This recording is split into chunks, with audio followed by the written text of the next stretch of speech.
All right, so insulation. I've been meaning to talk about insulation for a while, so I'm taking the time to do it right now. The first thing to understand about insulation is uh, what it does. So, insulation does not cool, insulation does not heat. Insulation only does insulate the temperature that you want to protect. So, if you're insulating a house, what you're doing is contain the temperature, maintain the temperature that you want inside the house. So the insulation, what it does is separates the temperature in the outside from the temperature in the inside. And depending on the rating of the insulation is how effective um, that temperature control inside is going to be.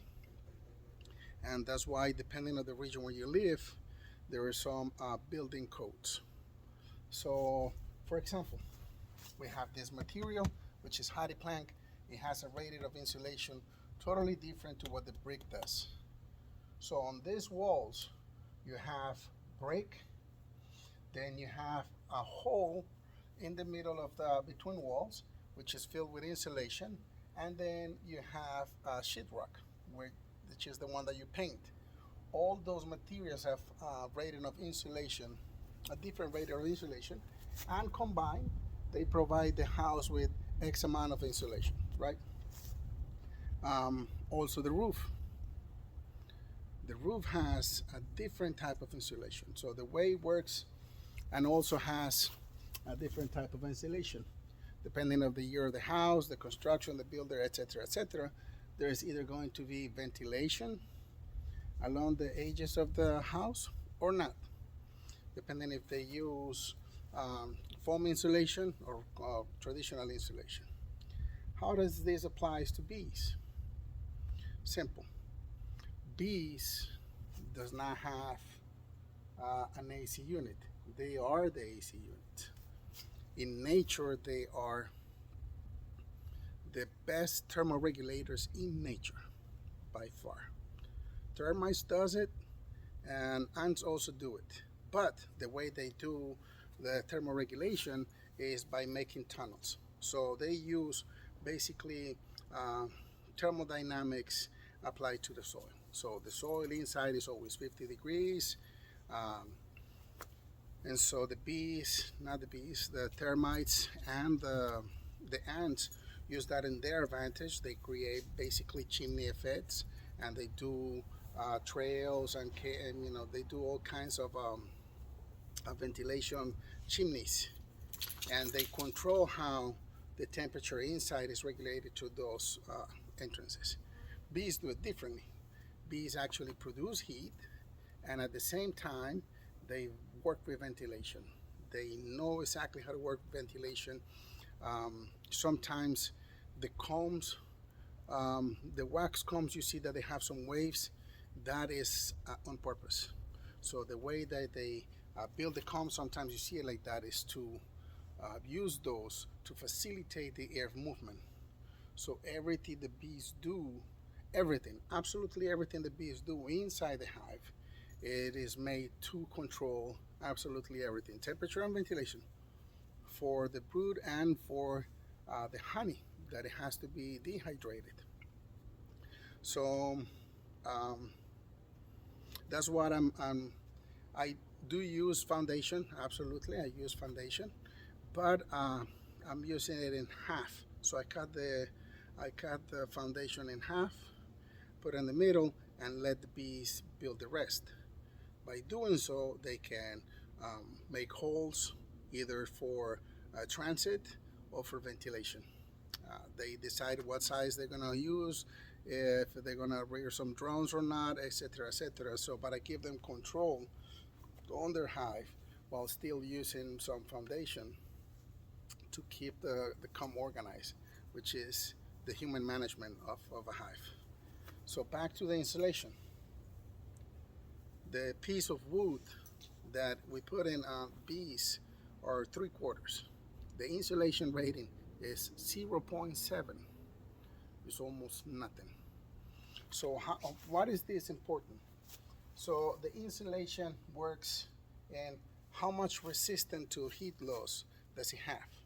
So if I have this temperature, let's say at 40 degrees, the temperature is going to radiate through the material inside, trying to get this whole brick cold inside. In the inside, you have 90 degrees. Well, let's say 74 degrees. Nobody wants to have a 90 degrees house. So you have 74 degrees house. So let's say we're using just the brick. This part of the brick is 74, while this part is 40. When those two temperatures meet, there's going to be condensation. So the idea of insulation is put as much that you can control this temperature without losing too much of the heat that is inside. So it will penetrate, but only just a little bit because of the rating is high. And if the rating is high, the coil is going to get just a little bit in, and that's it. So the center, which is the insulated space, is separating those two temperatures. Okay, so how does this affect the works on a hive? So let's say that this space is a 3/4 piece of wood. So this is the 3/4 piece of wood, which has a rating of R 0.7. Okay, so basically no resistance, no heat loss, to heat loss, nothing. So there's three types of heating exchanges. How the heat transfer. One is conduction, meaning the heat travels from particle to particle, which is what happens here. This is conduction. So this temperature, this particle is at this temperature, this particle is at this temperature, and the temperature keeps moving from particle to particle. So that is conduction. There is convection, but convection is more used on fluids. So how is it like when you're boiling water? So you have hot water, and it starts to mix and exchange the heat between the cold water and the hot water. So that is convection. It's probably more on fluids. And then there's radiation heat, which is radiating heat. That is a electromagnetic passing of heat, electromagnetic waves passing of heat. So we produce heat with our warm-blooded animals. If right now there is heat radiating from my hand, so we're always at 96 degrees. So those 96 degrees are radiating outside, right? So bees are insects. They're cold-blooded, but they can generate heat. And that heat generation, it is when they pack and make a cluster. That is the type of use the type of heat they use, and it is that it is a radiant heat. So that's why you see it like a light bulb. So on the center where the cluster is hot is more bright, and as it goes, that is the effect, right, of that type of heating. So going back to this is a 3/4, right? Now, the insulation rating goes along with the density of the material, how the particles of each material are tighter or separated, etc., etc. So in a piece of wood, 0.7, pretty much as a window, you have a lot of heat, it transfers immediately.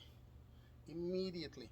If you're in a window, one-sided window, and it is summer and the sun hits you, you can actually get burned. You actually feel the heat because the resistance of that glass is almost none. Just like the piece of wood that we subjected the girls to, right? And so even when you are working in poly hives, not all foams are created equal. There is a rating of density before on those foams. So just because you're using a piece of polystyrene foam, that doesn't mean that is the best insulator. So if you are creating poly hives, if you're making your own hives out of poly material, you got to make sure that it's a high density, so the convection doesn't penetrate much. So that the resistance to lose the heat is high from both sides. That's what you want. So what is the advantage of having insulation? So in a home, we try to keep it between 70 to 78, some people. And so what we use is we live in this insulated box with a rating in Texas, the rating for the roof insulation, the ceiling. This is the living quarters. The ceiling has to be at least R30 in Texas, right? On the sides, you have the insulation of the material, and the insulation that you put on the walls, it needs to be between R11 and R15. And you have the sheetrock that also has its own insulation level. So at the end, you're gonna have 30 plus insulation on top and 15 plus insulation on the sidewalls, right? Then we're not bees. We generate our own heat, but the radiant heat is small. So we use AC systems. It's important to clarify that an AC system is not a cooling device. That thing is not a cooling device. The AC system is a heat remover system. So what it does is, through the refrigerant goes to the evaporator on the top. The evaporator is very, very cold, and it moves the air inside the house. So when it moves it, it removes all the humidity. Well, an AC system is also a dehumidification system. So when you have that hot air circulating through the cold evaporator, that's how it cools the house. But in reality, the refrigerant circulating in the evaporator is trapping the heat. So when the refrigerant passes through evaporator, that is really, really cold, because the temperature of the refrigerant is cold. So it's not that it's cooling, it's just passing through aluminum, and the aluminum transfers the heat immediately. So that hot air heats the refrigerant. That is why it's called an evaporator. It evaporates the refrigerant. That refrigerant comes hot to the condenser, and you can put the hand right there by the fan, and you heat all the heat. So it's not cooling the house, it's removing all the heat from the house. And you can feel it, you can put your hand there, and you can actually evaluate if the system is working or not. In summer, if you put a hand on an air conditioning and it's not blowing hot, then you have issues. On bees, the bees are the AC experts, but they do it by ventilations. They don't have any systems like that. So they use swamp cooling, what we call swamp cooling, which is using vapor water to do the same thing, to circulate and cool, right? So evaporating the water and moving the water, it creates this cooling effect. It's kind of like you when you're fanning water on summer with those little fans. So water and wind create this cooling effect. So that's what bees do. The other thing that bees do is, because they have a controlled environment, supposedly, because that's what they actually look for, they can contain the temperature inside.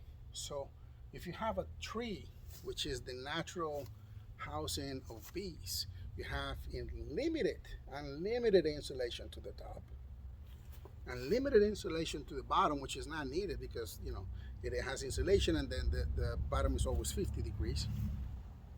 Then you have anywhere from R5 to R whatever, depending on the size of the trunk, and only one entrance. So they can control absolutely everything. Inside the tree also absorbs water.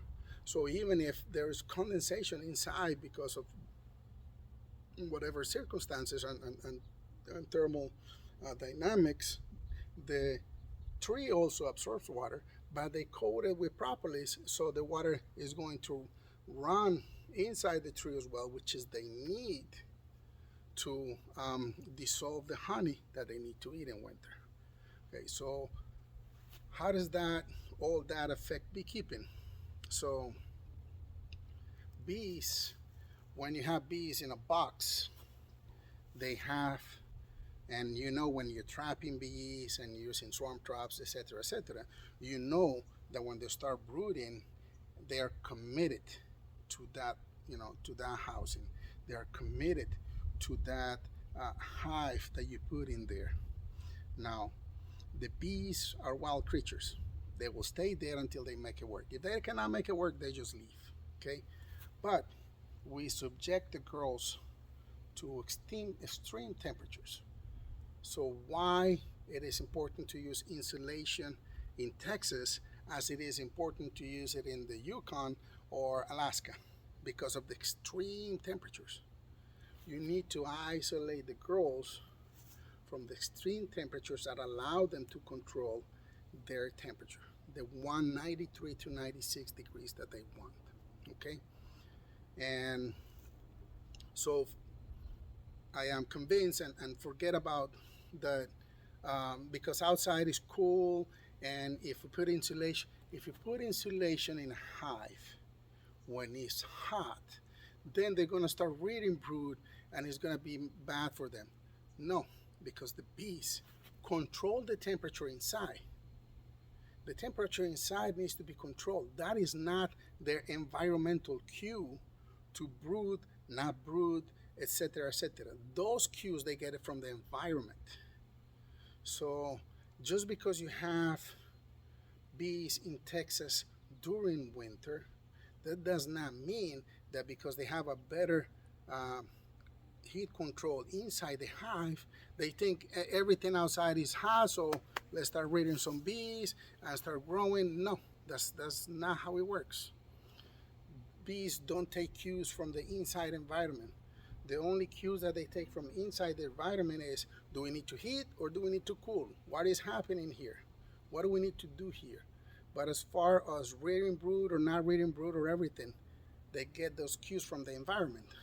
Bees, at least my bees, go out after 43 degrees Fahrenheit.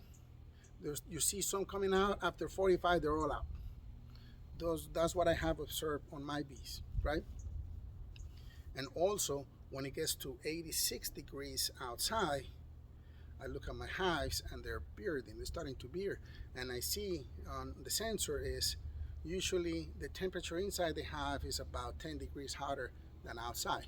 That's because the outside temperature plus they produce heat, so it's 10 degrees hotter. So at 86, I notice my bees are starting to beard, right? And I don't like bearding. I know it's natural. It's not. That's not something that I want, because that means that the cavity in which they live in, that I'm providing, is not insulated enough, and they basically have to hold everything that they're doing just to go outside. So they have to stop feeding the bees, the baby. They have to have collecting. They have to start dehydrating. They have to stop everything they're doing, everybody out, because we need to protect the temperature from the queen, for the queen and the larvae. That advantage is given to them when you have a not poly hive, an insulated hive of any kind.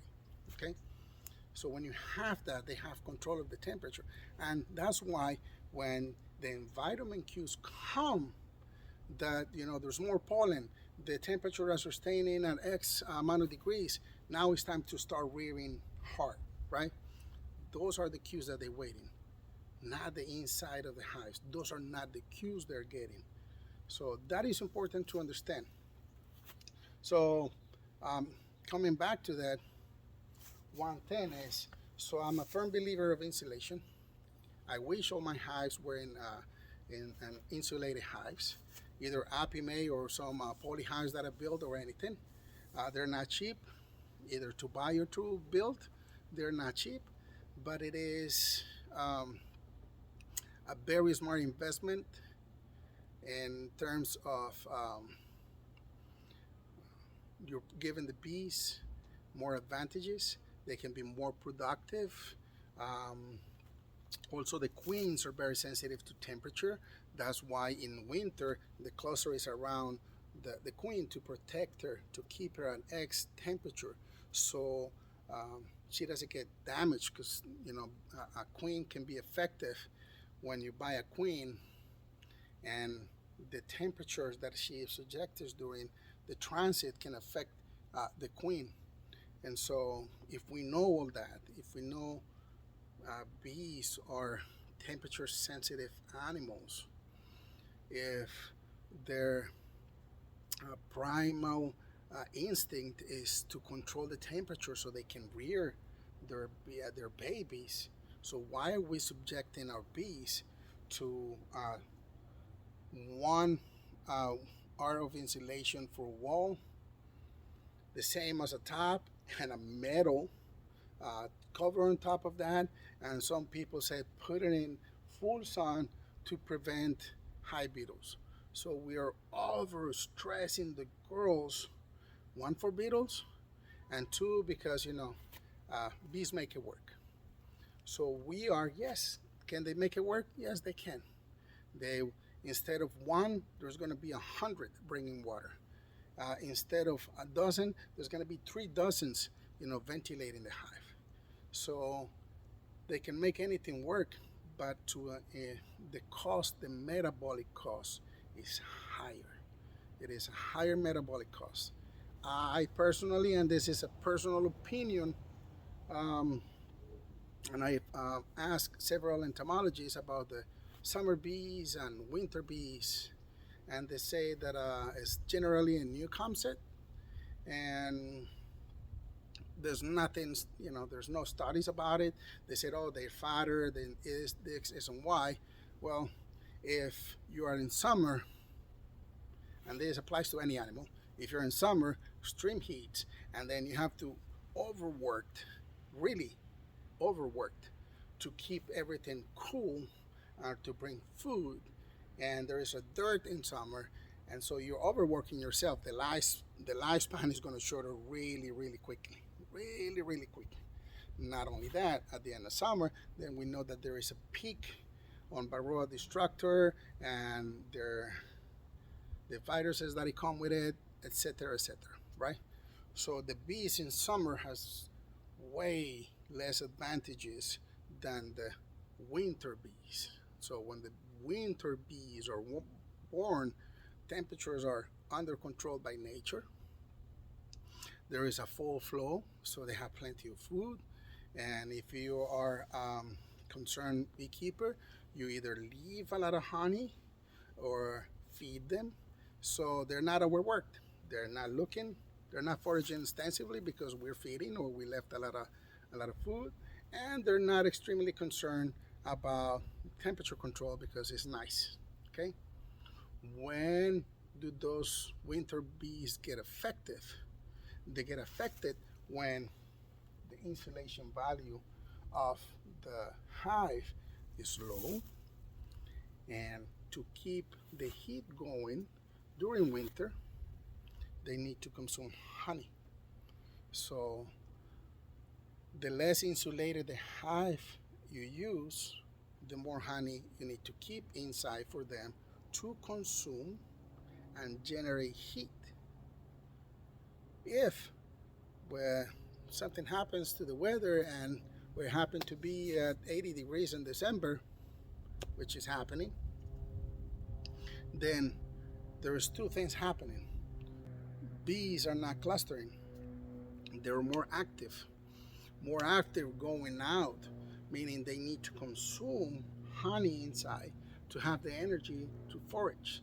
They're not gonna find anything, so they're gonna come back and eat more honey and keep going, keep doing this. So the temperatures, the high temperature in winter, do not serve any purpose at all. I mean, they're very.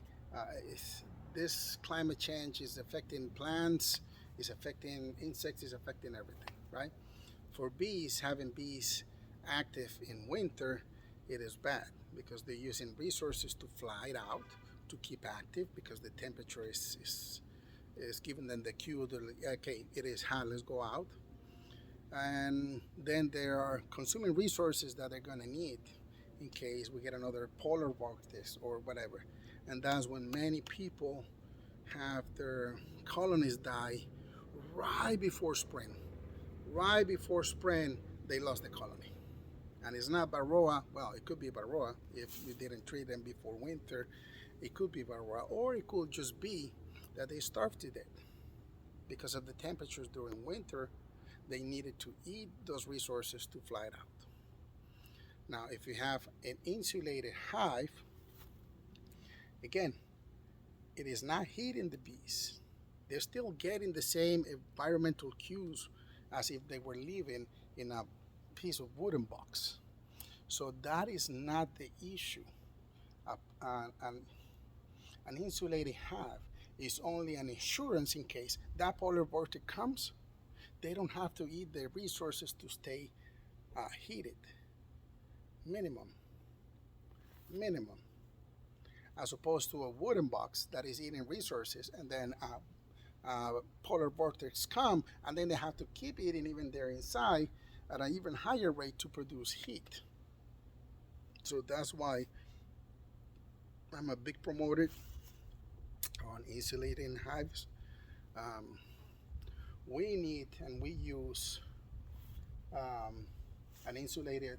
We need an insulated boxes with a ventilation system that removes the heat and controls and everything. So we have also the need to control the temperature. The bees have the same need. And if we remove the stress of having to work too much or too hard for to keep that temperature, it is in their advantage. I truly believe that if we have summer bees in insulated hives with proper water supplied around, they will live a long life. Let's say a summer bee living all the way up to November, definitely, if they live in insulated hives. So they can have a lifespan longer than 2 months, 3 months, if they don't have to work as hard. There's the same bees, it's the same genetics. I truly don't believe, and I ask, it's nothing different. The only difference is in winter they're fatter, yes, because they're not being metabolically consumed to keep temperature or cooling or anything. And we feed them if they need some more extra feeding. So that's it. So again, bees make it work. Yes, they do, until one point, and then they die. If there's not enough resources, they die.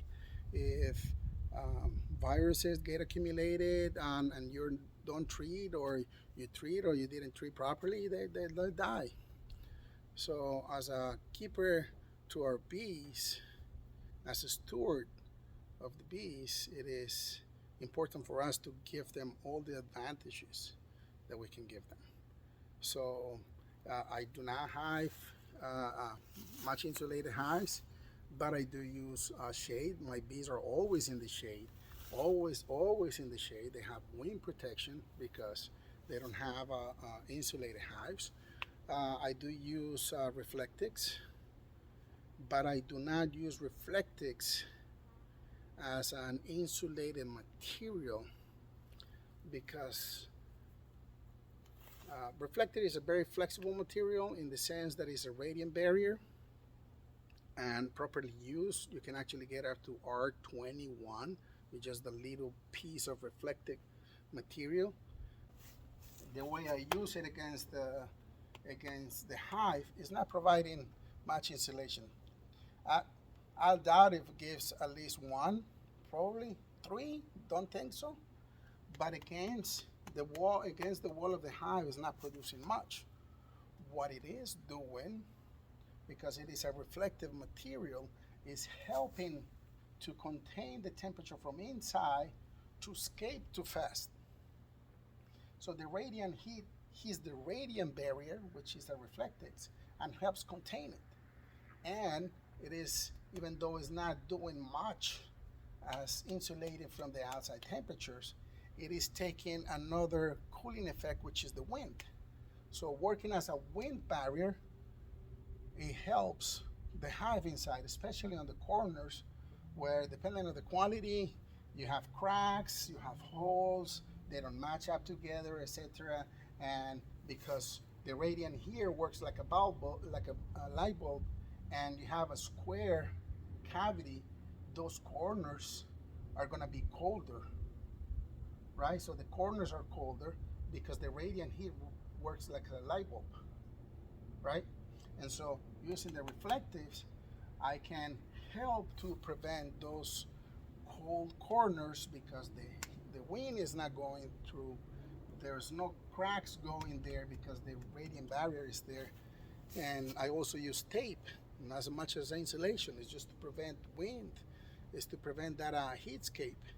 Now tape, the heat from the inside is going to escape. Yes, absolutely, it does. It's no insulation, but it's preventing the wind from blowing in, and that is a very minimal advantage that the girls can use. So, if I could, if I will have the means, all my hives will be in insulated hive. No questions asked. No questions asked. I will have it in insulation. Now, as you know, I'm a nerd. I'm a complete geek about this. And so I have different configurations with screen bottoms, solid bottoms, ventilation on top, no ventilation on top, blah, blah, blah, checking the temperatures. I wish I could do more, but sensors are expensive, etc. But, so because I don't have insulated hives, on winter, the minimum I do is over insulate the top. Okay, over insulate the top. That's the minimum to do in winter. And on summer, because it's not insulated, then I work with ventilation. Okay, because the bees, the temperature outside is too hot. The temperature outside is radiating inside, and inside is already 10 degrees hotter. So it is really bad. It is really bad. But because the girls work with swarm cooling, I work with ventilation on top. So physics.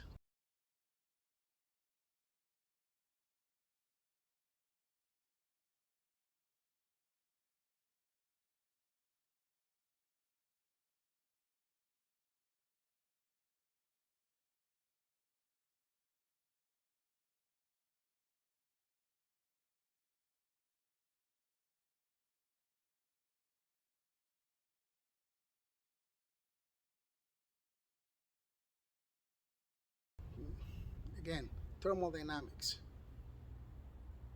When you open a refrigerator door, the cold is not coming out. That's not what's happening. When you open a refrigerator, the cool is not coming out. The heat is going in, occupying the space of the cool air. I'm taking it out. So it's the heat moving in. So the same thing when you open a door in the house. When you open a house in winter, the heat is blowing out.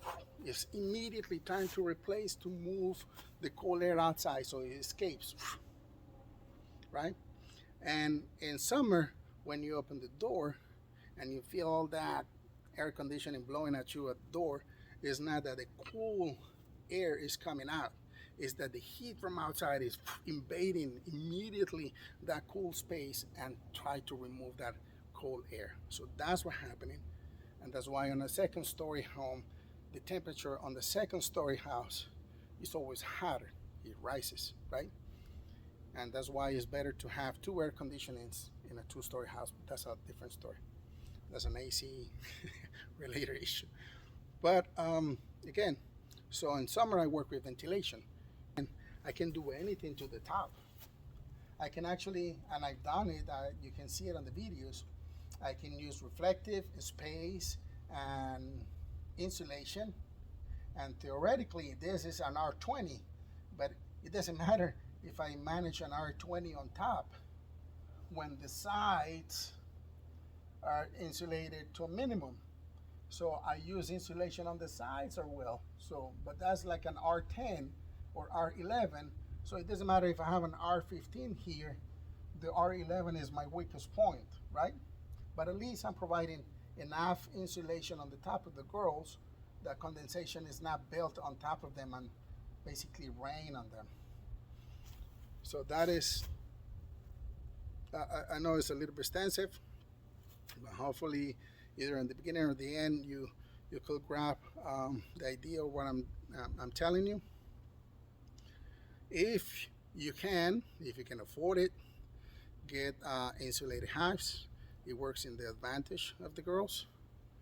So I hope that the concept of using insulation for the bees anywhere you are, Alaska or Texas, doesn't matter, that it is that you understand the process.